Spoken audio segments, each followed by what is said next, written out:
انت ازاي تنزل بالبي ام؟ قلت لك 100 مره البي ام مش عمليه. بي ام خد طبعا عشان تنام كهرب عشان تنام مع البي ام. ما فيش، بس اصل انا معايا الرينج روفر اللي هي كهرباء الجديده.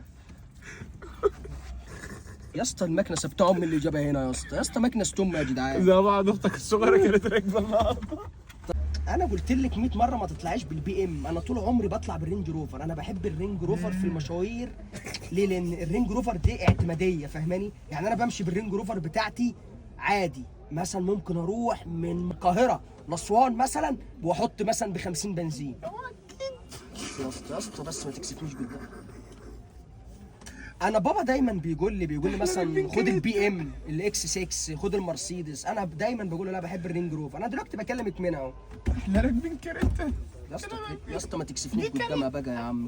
اهم حاجه حط حزام الامان، انا دايما بحط حزام الامان. حزام الامان، حط حزام خد الامان. التوك. حزام ده جايش، ده مش حزام امان. التوك. هو حزام الامان عندنا تلقائي اوتوماتيك، فاهماني؟ يعني اقول حز انا دي طلع.